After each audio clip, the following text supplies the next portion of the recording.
కూడి వచ్చిన మీ అందరికీ ప్రత్యేకమైన వందనాలు.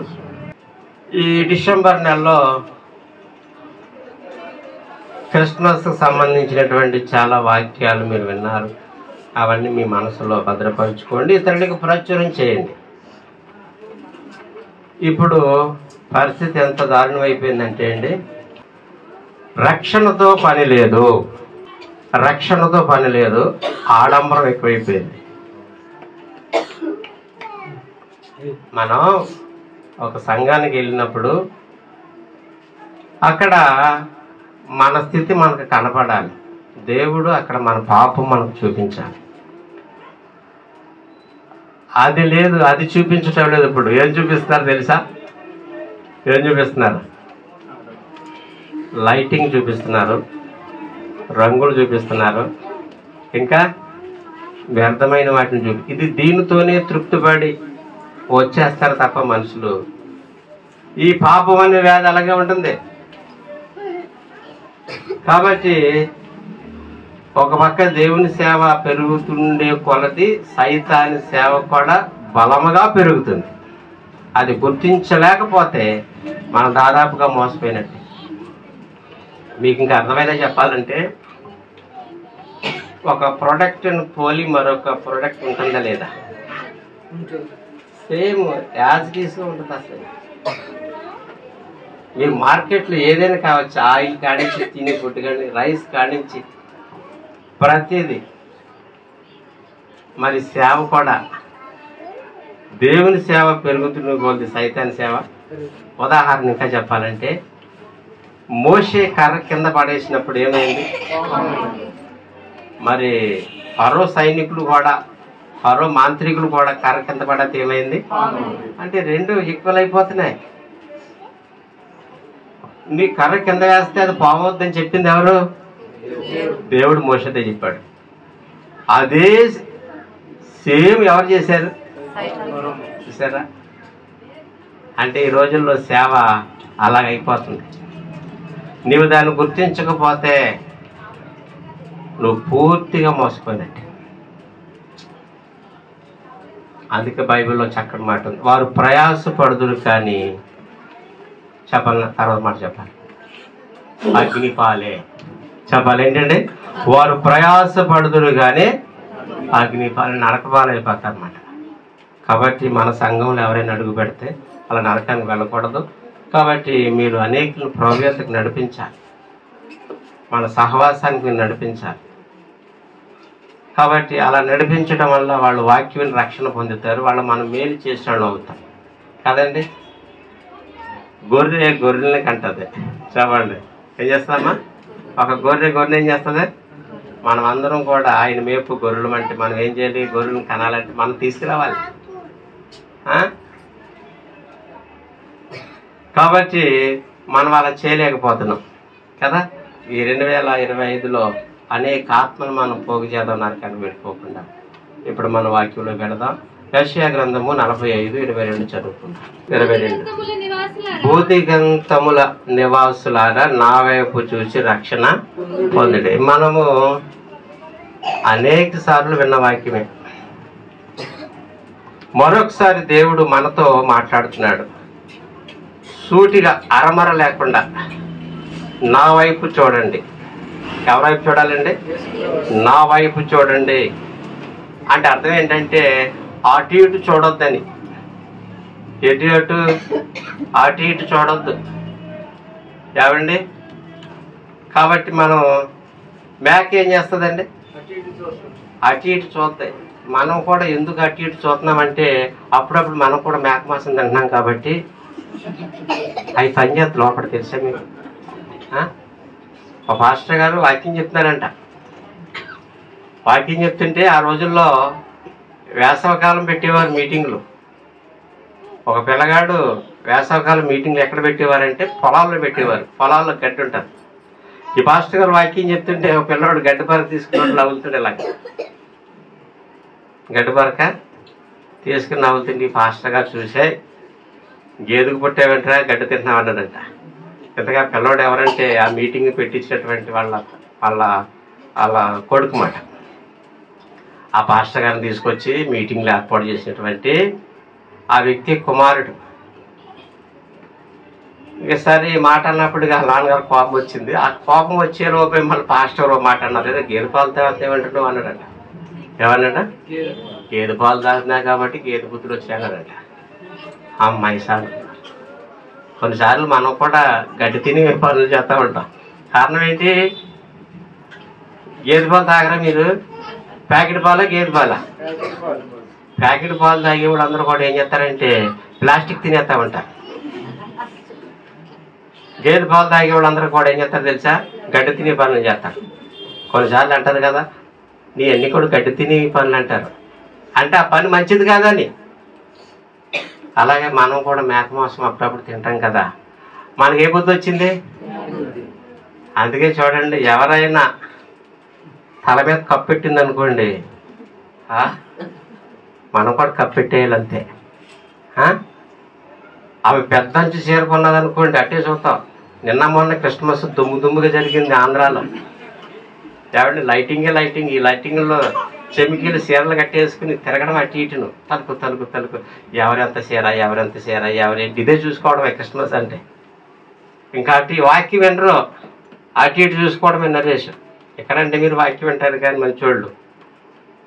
అటు ఇటు నా వైపు చూడండి. ఎవరి వైపు చూడాలి? యేసు వైపు చూడండి. అటు ఇటు చూడొద్దు. ఆమె ఎక్కడ కొంది శారీ, అది బాగుంది, ఏ షాప్లో అడిగేయాలి, ప్రార్థనలోపు అడిగేయాలి. అటు ఇటు చూడకూడదు. ఆమె చూడకూడదు. ఆమె చుట్టూ ఎంత బాగుంది, ఏం ఆడుతుంది అడిగేయాలి ప్రార్థనలోపు.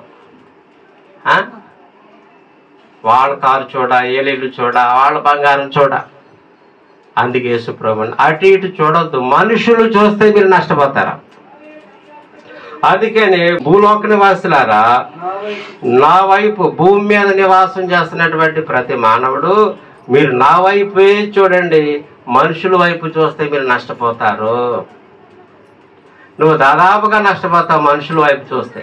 అందుకే ప్రభు అంటున్నాడు రాత్రికాల సమయంలో, నా వైపు చూడండి. నా వైపు చూస్తే మీకు మేలు కలుగుద్ది. ఏం కలుగుద్దండి? మేలు కలుగుద్ది. మనుషుల వైపు చూసామనుకోండి ఏం జరుగుద్ది? నీకు నష్టం కలుగుద్ది కదా. మనము ఎందుకు యేసు ప్రభు వారు ఈ మాట సెలవిచ్చారంటే, ఒక ఇద్దరు యాడ్ అయ్యారు అనుకోండి, యేసు ప్రభు గురించి చెప్పుకుంటారా లేకపోతే వాళ్ళ బంధువుల్లో చేసినటువంటి వాటి గురించి చెప్పుకుంటారా? నువ్వు ఎప్పుడు వస్తావా అని చూస్తున్నాను నేను అంటే, అంటే ఇదిగో ఇలా జరిగింది, ఆవిడ ఇలా చేసింది, ఇలా చెందింది అని ఇతరుల గురించి చెప్పుకుంటాం. ఆమె వైపే మనం చూస్తాం. అందుకే యేసు ప్రభు అన్నారు, ఆమె వైపు నువ్వు చూసినంతకాలం నశించిపోతావు. నువ్వు మనుషులు చూసినంతకాలం ఏమైపోతావు? మనుషుల్లో బలహీనతలు ఉంటాయి, కానీ యేసు ప్రభులో ఏం లేదు, బలహీనత లేదు. అందుకే యేసు ప్రభు అన్నారు, నా వైపు చూడండి. మత్తయి సువార్త 1వ అధ్యాయము కింద యేసు ప్రభు యొక్క జననం గురించి ఒక మాట ఉంటుంది అక్కడ.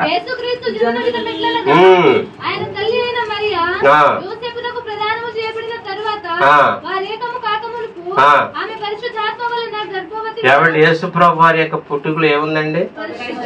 మరి నీ పుట్టుక నా పుట్టుకలు ఏముంది? కీర్తనలు 51:5. కీర్తనలు 51:5లో వాక్యం సెలవిచ్చింది, నేను పాపములో పుట్టినవాడును, పాపములోనే నా తల్లి నన్ను గర్భము. ఏమండి పిండమునై ఉండగా పాపి, ఆ పిండాన్ని మోచేటువంటి గర్భం పాపి, వీడు బయటకు వచ్చి మనిషి అయిన తర్వాత పాపి, వీడు మంచి పని చేస్తే చెడ్డ పనులు చేస్తాడా? అందుకే మనుషుల వైపు నువ్వు చూడొద్దు. అంటే మనుషులు ఏమి లేదు, పరిశుద్ధత లేదు, మనుషులో మంచితనం లేదు. కాబట్టి ప్రభు అన్నాడు, నా వైపు చూడు, నాలో పరిశుద్ధత ఉన్నది. యేసు ప్రభులో ఏముందండి? పరిశుద్ధత. నాలో పాపం ఉందని మీలో ఎవరైనా స్థాపించగలరా? సవాలకరమైన మాట. కానీ మనుషులు ఏం కనపడుతున్నాయి? ఈ మనుషులు నువ్వు చూసినంత కాలము వారు మనసు పొందలేవు, రక్షణ పొందలేవు, ప్రార్థన చేయలేవు, భక్తి చేయలేవు. అవే బలహీనతలు గుర్తొస్తూ ఉంటాయి. అందుకే ప్రభు అన్నాడు, నా వైపు చూడండి. దావీదు అంటున్నాడు, నేను పాపిని కాబట్టి నేను పరిశుద్ధమైన పనులు ఎలా చేస్తాను కదా. కాబట్టి కొంతమంది అంటారు, అసలు నువ్వు వెళ్ళి చర్చికి రానంటారు. అంటే చర్చి చెడిపోయిందా? చర్చిలో మనుషులు చూస్తున్నాం. అసలు ఆ చర్చి స్థాపించిన యేసు ప్రభుని చూడాలి. చర్చిలో ఎవరిని చూడగలుగుతాం మనం? యేసు ప్రభు అని. అందుకే నా వైపు చూడండి, నాలో ఏం లేదు, పాపం లేదు. అంతేకాదు యేసు ప్రభు అని అంటున్నారు మత్తయి సువార్తలో 11వ అధ్యాయంలో, నేను సాత్వికుడను, దీన మనస్సు గలవాడును. యేసు ప్రభులో ఏం కనపడుతుందండి? గర్వం ఉందా? అహంకారం ఉందా? అవివేకం ఉందా? అజ్ఞానం ఉందా? ఆయన దీనుడు, ఆయన సాత్వికుడు. ఆయన చూసినప్పుడు నువ్వు దీనమైన మనసును కలిగి ఉంటావు కదండి. నువ్వు దీనంగా ఉండగలుగుతావు. ఆయన సాత్వికుడు. ఆయన ముఖం మీద మూసినప్పుడు ఆయన ఏం మాట్లాడలేదు. అదే మనుషుల్లో ఒక మాటను మీకు అంతే సంగతి లేదు, మన పంచాయతీ పెట్టేస్తారు. ఏం పెడతారండి? ఒక్క మాట అన్నామంటే భర్తను కానీ భార్యను కానీ ఎవరినైనా ఒక్క మాట అన్నామంటే మన పని అయిపోయినట్టే. యేసు ప్రభు వారు ముఖం మీద కాండ్రికి చూమోస్తే ఆయన తుడుచుకున్నాడు కాబట్టి ఆయన అంటున్నాడు, నేను సాత్వికుడను, నేను నన్ను చూడండి. మీరు మనుషులు చూడొద్దు. మీరు మనుషులు చూసినంత కాలము, వారి బలహీనతలు మీరు వెతికినంత కాలము మీరు బలహీనలైపోతారు. మీరు ఏమైపోతారండి? మీరు బలహీనలైపోతారు.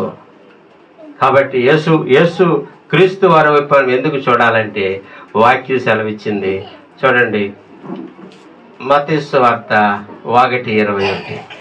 ప్రజలను వారి పాపముల నుండి ఆయనే రక్షించును గనుక. యేసు ప్రభు వారంట మన పాపముల నుంచి మనల్ని యేసు ప్రభు వారి యొద్దకి ఒక స్త్రీని తీసుకొచ్చారు. వ్యభిచారంలో పట్టబడిన స్త్రీని తీసుకొచ్చి, బోధకుడా, ఈమె వ్యభిచారంలో పట్టబడింది, మోషే ధర్మశాస్త్ర ప్రకారం రాళ్లతో కూడా చంపేయాలి కదా అన్నప్పుడు యేసు ప్రభు వారు అన్నారు, మీలో పాపం లేనివాడు మొట్టమొదటి రాయి వేయండి.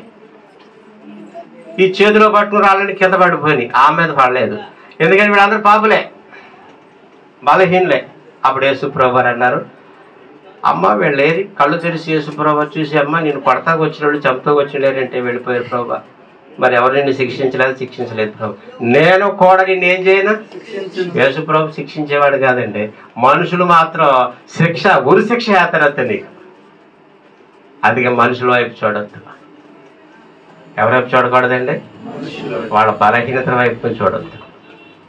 యేసు ప్రభు శిక్ష వేసేవాడు కాదు, శిక్షను క్షమించేవాడు. ఆయన నిన్ను క్షమించేవాడు. కాబట్టి ప్రభు అన్నాడు, ఇక వెళ్ళిపో, ఇక నువ్వు పాపం చేయొద్దు. అందుకని యేసు ప్రభు నా వైపు చూడండి. ఒకవేళ మీరు మనుషుల వైపు చూసారనుకోండి, రాళ్ళు పట్టుకుని తరిమేస్తారు. ఇప్పుడు ఆమెను ఎక్కడి నుంచి తరుముకుంటూ వచ్చారో పాపం. ఆవిడ ఎంత దూరం పరిగెత్తిందో, ఒక ఆడ మనిషిని ఎంత దూరం పరిగెత్తించారు వీళ్ళు కదా. ఏమండి, పరుగు పరుగు పరుగు పరుగు పట్టుకుని ఈడ్చుకుంటూ వచ్చి ఉంటారు బహుశా యేసు ప్రభు వారి. యేసు ప్రభు వారి వద్దకు వచ్చినప్పటికీ జరిగిన విషయం ఏంటంటే, నేను కూడా నీకు శిక్ష అయినమ్మా, నేను శిక్ష వేయడం రాలేదు కానీ నీ శిక్ష నేను మోసేవాడిని. లోక పాపములు మోసుకుని పోవు, నేను గొర్రె పిల్లనే. నువ్వు చేసిన పాపాలు నేను భుజాన్ని వేసుకుంటానులే. కాబట్టి నువ్వు వెళ్ళిపోయి ఇంకా తప్పు చేసావంటే ఏం జరుగుద్ది? ఆ రాళ్ళు మళ్ళీ నీ మీద పడతాయి. చూసారా? అప్పటిగా ఇంకా ఆ రోజు నుంచి ఆమె ఇంక ఏ పాపములు చేయలేదు. అందుకే యేసు ప్రభువారు, మీరు నా వైపే చూడండి. మనుషుల వైపు చూశారంటే వాళ్ళు రాళ్ళు ఇచ్చి కొట్టేస్తారు కదా. మనల్ని ఏమండి సమాజ మందిరంలోకి విడిచిపోతారు, పంచాయతీల్లోకి తీసుకుపోతారు, మనల్ని వెలివేస్తారు, మనల్ని నిందిస్తారు. కాబట్టి మనం యేసు వైపు చూడాలంట. అప్పుడు మనకేం కలుగుతుంది? ఆయన లోక రక్షకుడై ఉన్నాడు. ఏమైనాడండి? దావీదు పట్టణమందు నేడు మీ కొరకు రక్షకుడు, నేను రక్షకుడమ్మా. చూసారా ఎంతమంది యేసు ప్రభు వైపు చూస్తున్నారండి కదా. ఆయన అంతేకాదు, యేసుక్రీస్తు వైపు మనం ఎందుకు చూడాలంటే మత్తయి సువార్త 7:7, వెలుగుడు మీకు దొరుకును, తట్టుబడి నీకు తీయబడును, అడుగు ప్రతివాడును పొందును. ఏమన్నాడు యేసు ప్రభు వారు? మన మనుషులు అడుగుతాం కొన్నిసార్లు, అడిగితే అంట నేను ఇచ్చేస్తాను నీకు రేపు సమయానికి వచ్చాక. సమయానికి వెళ్ళినప్పుడు అంటారా, లేవండి దొరకలేదు. అది ఏదైనా కావచ్చు. ఇతరుల గుమ్మాలు ఎక్కడం దిగడం, మెట్లు ఎక్కడం దిగడం, అడగడం వెతకడం ఎందుకండి? అందుకే ప్రభు నా వైపు చూడు, నువ్వేం చేయాలి? తట్టు, అడుగు, వెతుకు. నువ్వు ఉసూరుమంటే తిరిగెళ్ళవు ఇంకా. అదే మనుషులను అడుగు. అందుకే మనం యేసు వైపు మనం చూడాలి. వెతకండి దొరుకుద్ది, తట్టండి నేను తీస్తాను, అడగండి నేను మీకు ఇస్తాను. యేసు క్రీస్తు వారి వైపు మనం ఎందుకు చూడాలంటే ఆయన వైపు మనం చూస్తే మనకి సమృద్ధిగా దొరుకుద్ది. ఏం దొరుకుద్దండి? సమృద్ధిగా 12 గంపలు దొరుకుతాయి. నువ్వు మైలేనంత నువ్వు ఒక్క గంప పట్టుకొస్తావు. కానీ మీరు ఎప్పుడైనా 12 గంపలు తెస్తారా దేవుని సన్నిధికి? ఎప్పుడైనా క్రిస్మస్ జరిగేటప్పుడు ఒక్క అరటికెలా పట్టుకెళ్తారు ఊర్లో? ఏంటండి? ఒక్క అరటికెలా పట్టుకెళ్తారు. కానీ 12 అరటికెళ్ళు ఎవరైనా పట్టుకెళ్తారా దేవుడికి? పట్టుకెళ్ళారు. కానీ దేవుడు నీకు ఎన్ని ఇస్తాడు? 12 ఇస్తాడు. అర్థమవుతుందండి?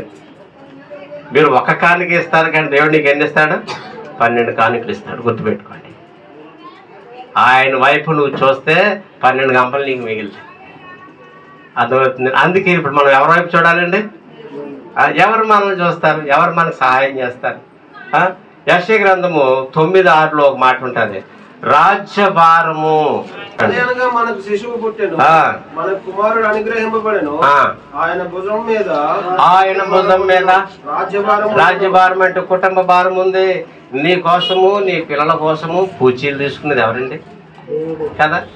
ఎవరైనా నీ పిల్లలను కానీ నిన్ను కానీ ఎవరైనా పోషిస్తారా? ఎంతకాలం పోషిస్తారు?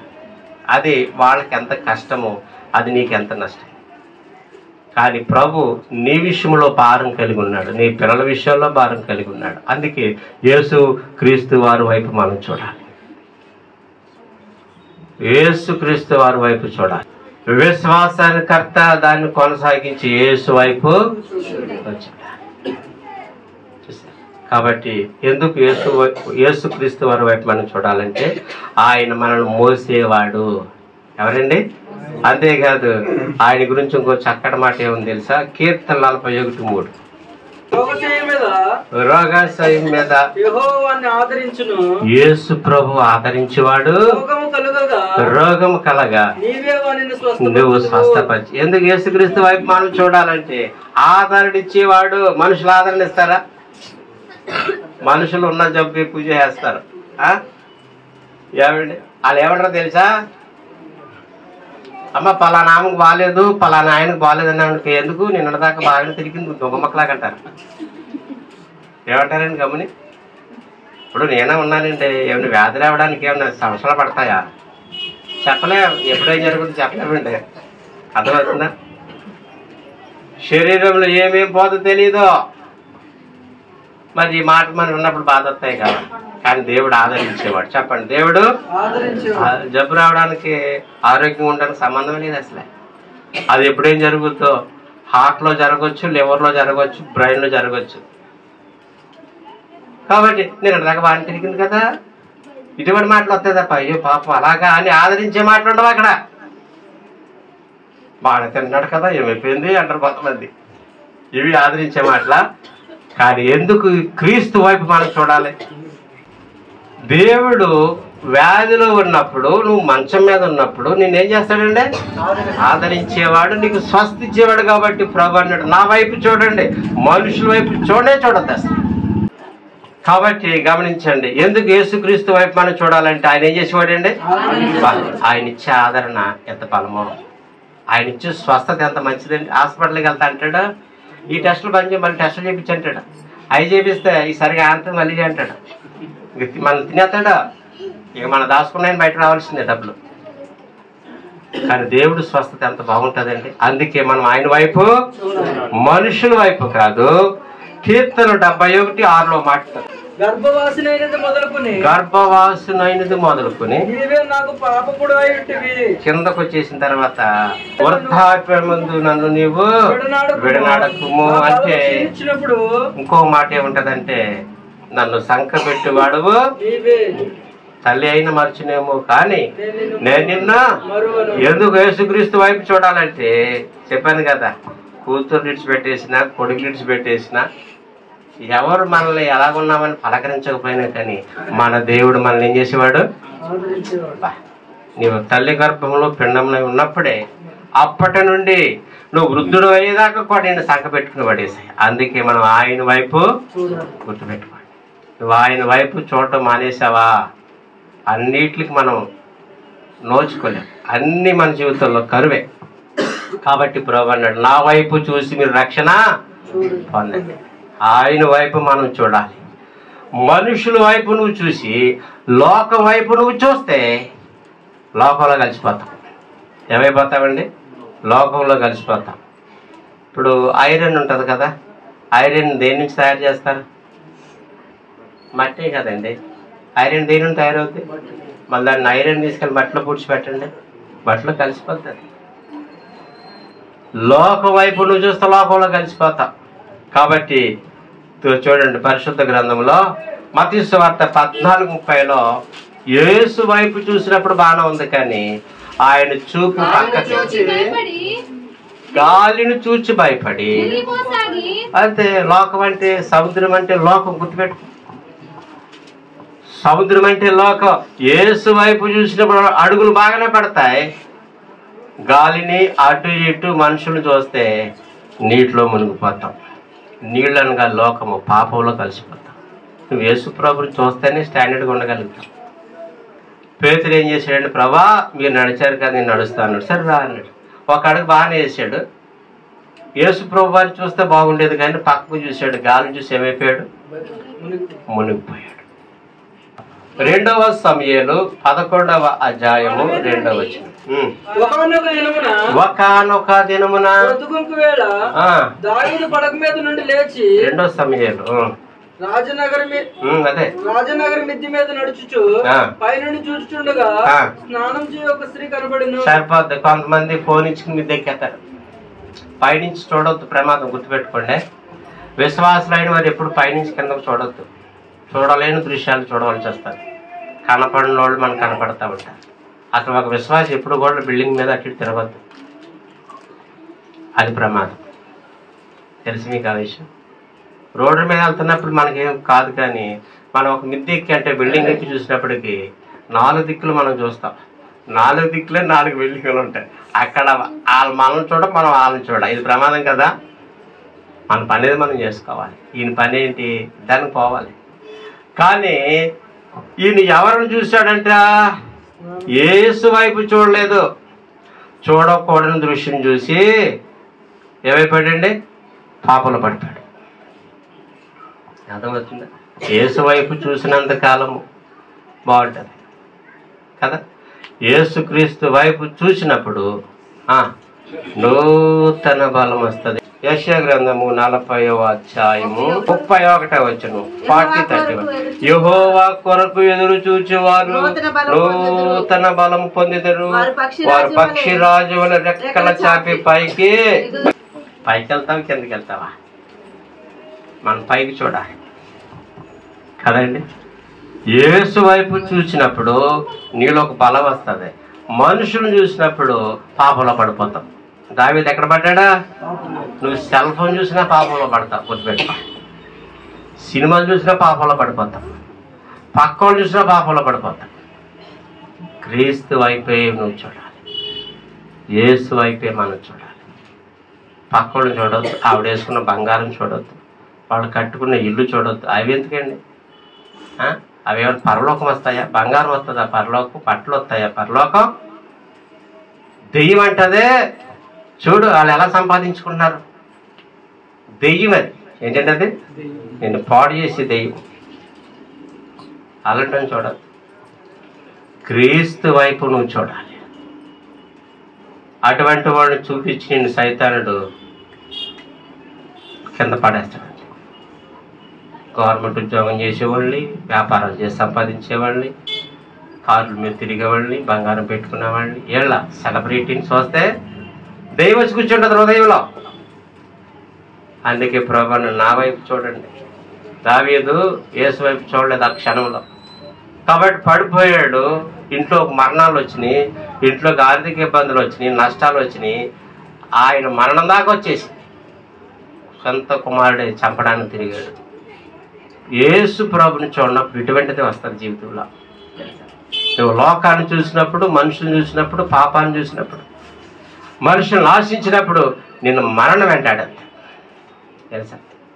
ఆయన ప్రార్థనాపరుడు కాబట్టి పశ్చాత్తపడి, ప్రభా నేను తల్లి గర్భంలో పాపి ఆయన నీ పశ్చాత్తపడి ఒప్పుకున్నాడు కాబట్టి దేవుడు ఒక తరుణం ఇచ్చాడు. మనం అంత ప్రార్థనాపరులు కాదు,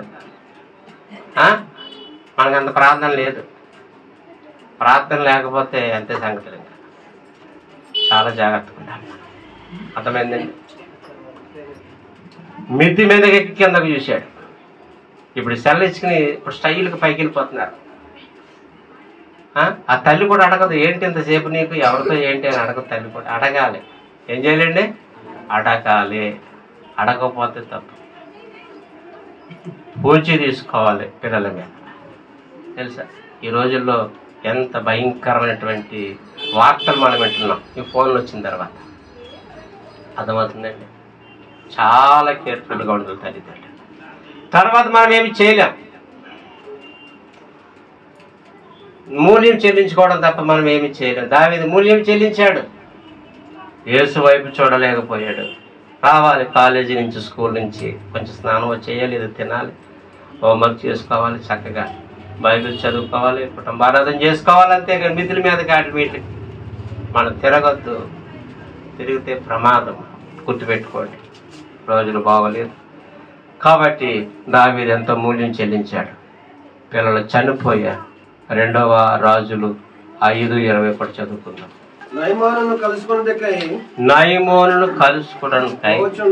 పోవచ్చుండగా తన వెనక నుండి పరుగున వచ్చున్న వాడిని చూచి తన రథం మీద నుండి దిగి వాడిని ఎదుర్కొని క్షేమ అని అడిగను. అతడు క్షేమ అని చెప్పి, నా యజమాను నా చేత వర్తమానం పంపి ప్రవక్తల శిష్యులు 2 యవనులు ఎఫ్రాయిము అన్యాయము నుండి నా యొద్దకి ఇప్పుడే వచ్చి గనుక నీవు వారి కొరకు 2 మనుగుల వెండియు 2 దుస్తులు బట్టలను దయచేయమని సెలవిచ్చు. ఇప్పుడు ఏం కావాలంటే ఇంకే అంటే ఎవరిని చూస్తున్నాడు గెహాజీ?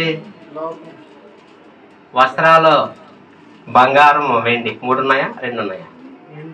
వెండి, బంగారం, ఇదే కదా మానవ జీవితం. ఇవి ఉంటే చాలు, ఇంకేమొద్దు. ఇంకా పరలోకంతో పని లేదు. ప్రభు అన్నాడు ఈ తుప్పట్టేత అని చెప్పాడు.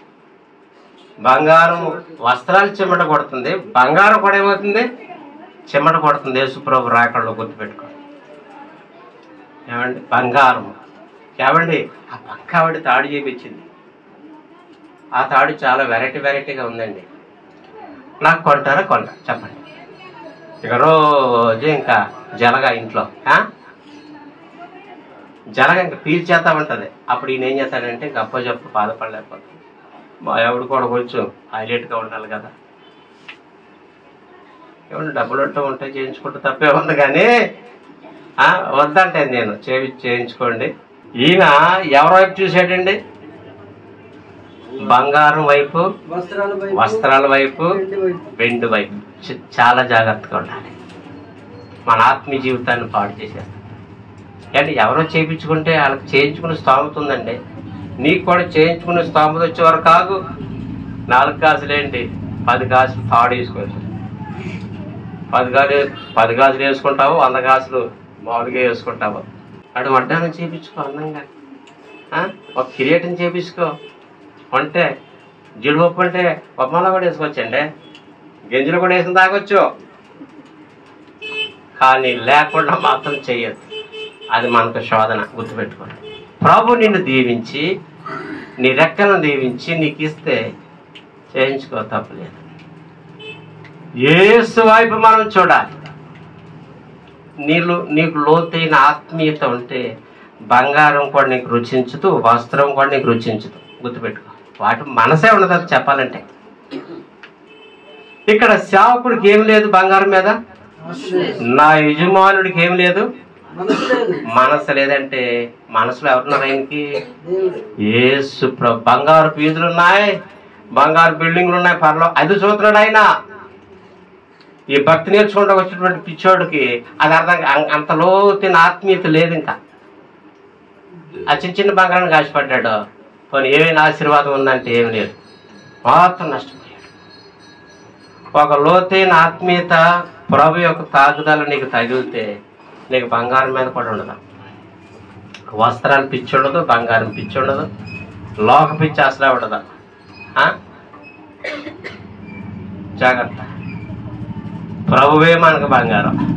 చెప్పండి, ప్రభువే బంగారం.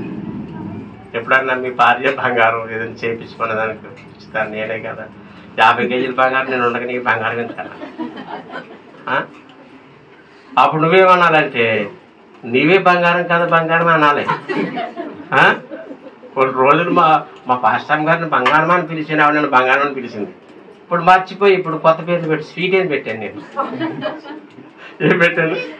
స్వీట్ అని పెట్టాను. ఆడలు ఊరికి నొప్పిపోతారు కదా గాడిలాగా. ఫోన్లో స్వీట్ అని పెట్టుకున్నాను. కాబట్టి ఇప్పుడు బంగారం అడిగారు అనుకోండి, ఏంటి బంగారం బంగారం నాకు అనాలే, తప్పించుకోవాలి అలాగా. అర్థమైందండి? దేవుడు ఇస్తే తీసుకోండి, తప్పలేదు. కానీ శోధింపబడద్దు. సుమా, ఏం కావద్దు? శోధింపబడద్దు. ఆత్మీయతను పోగొట్టుకోవద్దు. బంగారపు ఈదుల్లోకి వెళ్ళబోతున్నాం మనం, గుర్తుపెట్టుకోండి. కాబట్టి గేహాజీ నిత్య జీవాన్ని, బంగారపు ఈదుల్ని ఇల్లు కోల్పోయాడు, కుష్టి గురైపోయాడు. ఎవరి వైపు చూడలేకపోయారు? దేవుని వైపు. చూసారా, మునిగిపోయాడు. దేవుని వైపు చూడకపోతే మునిగిపోతా లోపల. కాబట్టి ప్రభు అన్నాడు, నా వైపు చూడండి, నేను మంచి క్వాలిటీస్ కలిగిన వ్యక్తిని, నీ విషయంలో బాధ్యత కలిగి ఉన్నాను, నీకు ఆరోగ్యం ఇచ్చేవాడిని, ఆదరించేవాడిని, స్వస్థత ఇచ్చేవాడిని, క్షమించేవాడిని, శిక్షించేవాడిని కాను, నేను పరిశుద్ధుడను, నేను దీనుడను కదా. శ్రమలో నేను ఆయనకు మొరపెట్టగా ఆయన నాకు ఉత్తరం ఇచ్చును. నువ్వు కష్టాల్లో ఉండి ప్రార్థన చేయగా ఆయన నీకు ఉత్తరం ఇచ్చేవాడు. నేను 40 సంవత్సరాలు పోషించేవాడు. ఇజ్రాయేల్ ప్రజలు ఎంతకాలం పోషించాడండి? నిన్ను పోషించే దేవుడు. ఆయన వైపు చూస్తే నీ కుటుంబం ఎంత క్షేమంగా ఉంటుంది. రాత్రి లోకాన్ని చూసినా, మనుషులను చూసినా, లోపల డబ్బు బంగారం చూస్తే నీకు వచ్చేదేంటి? శోధన. గుర్తుపోయి ఆలయం చూడొద్దు. ఆత్మీయతలో ఎదిగిన వాళ్ళు చూడు, లోకానుసారంగా ఎదిగిన చూడొద్దు. అదే సైతాను శోధన. ధనవంతులు పరలోకంలో ప్రవేశించుట దుర్లభం. గుర్తుపెట్టుకోండి. నీ ధనం ఎక్కడుండనో నీ హృదయమో. మీకు 10 కోట్లు ఉందనుకోండి, మీ మనసు ఎక్కడ ఉంటుంది? ఒక 100 కాసులు బంగారం ఉందనుకోండి బీరువాలో, మనసు ఎక్కడ ఉంటుంది? అక్కడే ఉంటుంది. 1,00,000 రూపాయల శారీస్ ఒక 50 ఉన్నాయనుకోండి, ఎక్కడుంటుంది? ఇంకా ఆలోచి అడుగుతారు అక్క చెల్లి, ఎవరికేమో మనసంతా అక్కడే ఉంటుంది. మంచం మీద పడిపోయినాయి కానీ నా బంగారము నా చీరలో అంటాం, పరలోకం కోల్పోతాం. అర్థమైంది? కాబట్టి నీ ధనం ఎక్కడుండదు, నీ మనసు జాగ్రత్త. కాబట్టి ప్రాపిస్తే ఏదైనా తీసుకో, కానీ నిత్యత్వాన్ని మాత్రం నువ్వు పోగొట్టుకోవద్దు. ఇప్పుడు మనం ఎవరి వైపు చూడాలి? యేసు వైపు చూడాలి. ఆఖరిగా మత్తయి లోకాసు వార్త 23:41 ఆఖరిగా, మనకైతే ఇది న్యాయమే, మనం చేసిన వాటికి తగిన ఫలం పొందుచున్నాము, కానీ ఈయన ఏ తప్పిదమును చేయలేదు అని చెప్పి ఆయన చూచి యేసు నువ్వు నీ రాజ్యంలోనికి వచ్చినప్పుడు నన్ను జ్ఞాపకం చేసుకున్నాను. అందుకైనా వారితో నేడు నువ్వు నాతో కూడా పరదేశంలో ఉంది. ఎవరిని చూచినందుకు పరదేశంలోకి వెళ్ళాడు దొంగ. మొదటి దొంగ కనపడుతున్నాడు. మొదటి దొంగ యేసు ప్రభుని చూడలేదు. ఆ రోడ్డు అంటే ఇల్లు వాళ్ళు ఆలయం చూస్తున్నాడు. ఈరోజు యేసు ముఖం చూసినప్పుడు పందిపొడి దొంగే, అప్పటిదాకా దొంగే, కానీ చనిపోగానే ఏమైపోయాడు? పర్లోకి. ఎంత గొప్పదని చూద్దాం. యేసు ప్రభుని చూస్తే నిత్యత్వంలోకి వెళ్ళిపోతాం. మనుషులు చూసావనుకో లోయ కాకుల్ని కళ్ళు పొడుస్తాయి, కంటికి ఆశ తీరుతా, కంటికి తృప్తి ఉందా? నీ కంటిని తృప్తి పరచగలవా? నీ శరీరాన్ని తృప్తి పరచగలవా? ఎప్పటికీ కాదు. యేసు వైపు చూస్తే నీ దాహం తీరుతుంది. ఈ సమర స్త్రీకి దాహం తీరక అక్కడికి వచ్చింది బావికాడ. నేను ఇచ్చి నీడు త్రాగుబడి అన్నాడుకని దాపిపోయాడు. గుర్తుపెట్టుకోండి. కాబట్టి యేసుని చూసినప్పుడు నీకు నిత్యత్వము. నువ్వు మనుషులను చూస్తే మొదటి దొంగ ఏమైపోయాడు? నశించిపోయాడు. కనురెప్ప పాటులో ఎడమ చెయ్య కొడుకు చెయ్య ఎంత దగ్గర ఒకడే పరలోకం వెళ్ళాడు యేసుని చూసినందుకు. ఆయన వైపు చూసినందుకు రక్షణ పొందాడు. యేసు ప్రభుని చూస్తే రక్షణ పొందుతాం కదండి. యేసును కలిగి ఉంటే ఎంత గొప్ప ధన్యత కదా. కాబట్టి రాత్రి మనం అందరం యేసు వైపు చూద్దాం. లోకము మనుషుల వైపు చూస్తే నశించిపోతాం. దావీదులాగా గేహజీలాగా ప్రార్థన చేసుకుందాం. పరిశుద్ధులైన తండ్రి, వందనములు స్తోత్రములు నాయన. ప్రభా, ఈ రాత్రి విత్తబడిన మాటలు మీరు దీవించండి. పరిశుద్ధాత్మ దేవుడా, మీరు వచ్చి మాట్లాడేందుకే వందనములు నాయన. మేము యవనస్తుల వైపు చూడకూడదు, యవనరాళ్ళ వైపు చూడకూడదు. పాపంలో పడిపోతాం నాయన. సినిమాలు చూడకూడదు, సెల్ ఫోన్లో ఏ వ్యర్థమైన స్టోరీలు చూడకూడదు. ప్రభా, దావీదు చూసి నష్టపోయాడు. గేహాజీ డబ్బు, వస్త్రం, వెండి చూసి నష్టపోయాడు. పేతురు గాలి చూసి నష్టపోయాడు. సముద్రంలో మునిగిపోయాడు. ప్రభా, కాబట్టి మీ వైపు చూస్తే మాకు మేలు. సిలువలో దొంగ మిమ్మల్ని చూశాడు కాబట్టి రక్షణ పొందాడు. ప్రభా నాయన, మిమ్మల్ని చూస్తే మాకు మేలు, సమృద్ధి. మేము అడిగినప్పుడు, తట్టినప్పుడు, వెతికినప్పుడు దొరికేవాడు. మేము వ్యాధుల్లో, బాధల్లో ఉన్నప్పుడు ఆదరించేవాడు, స్వస్థపరిచేవాడు. మాకు వయసు అయిపోయినప్పుడు మమ్మల్ని చక్కబెట్టుకునేవాడు. నువ్వు పరిశుద్ధుడు, పాపం లేనివాడు నాయన. మీ వైపు చూసే కృప నామందరికి దయచేయాలి. నన్ను వాడుకున్నంత మహిమ తెచ్చుకోండి మా ప్రియులు. వాక్యం విన్నారు ప్రభా, వాక్యానుసారమైన జీవితాన్ని ఇవ్వండి. ఇక్కడ వాక్యాన్ని విడిచిపెట్టేసి వెళ్ళిపోకుండా మోసుకుపోయేవారుగా చేయండి. ఏ రోజు నుంచి మిమ్మల్ని చూసి ముందుకు సాగినట్లు చేయండి. దాటిపోవద్దు. మా ప్రియుల్లో కొంతమంది ఎంప్లాయీస్ ఉన్నారు, వారి జాబులు దీవించండి. స్టూడెంట్ ఉన్నారు, వారు చదువులు దీవించండి. చేతి పనులు చేసేవాళ్ళు చేతి పనులు దీవించండి. చిన్నపిల్లల చదువులు, ఆరోగ్యాలు ఇవ్వండి. ప్రెగ్నెంట్ స్త్రీ, బాలింతలు, అలాగే గర్భఫలం లేని వారికి బిడ్డలు దయచేయండి. అప్పుల్లో ఉన్నవారు అప్పులన్నీ తీర్చిపెట్టండి. వ్యాపారాలు కూడా తీర్చండి. మా బిడ్డలు ప్రతి అవసరతలు తీర్చిపెట్టి మీ వైపు చూసే వారికి చేయండి. గృహాలకు వెలుచుండగా క్షేమంగా చేర్చి మహిమ పొందుకోండి. యేసు అతి శ్రేష్టమైన నామని అడుగుచున్నాం తండ్రి, ఆమేన్. మన తండ్రిని దేవుని ప్రేమ, యేసు క్రీస్తు వారి కృప, పరిశుద్ధాత్మక సహవాసం సదాకాలం సంఘానికి తోడే వినుగాక. ఆమేన్.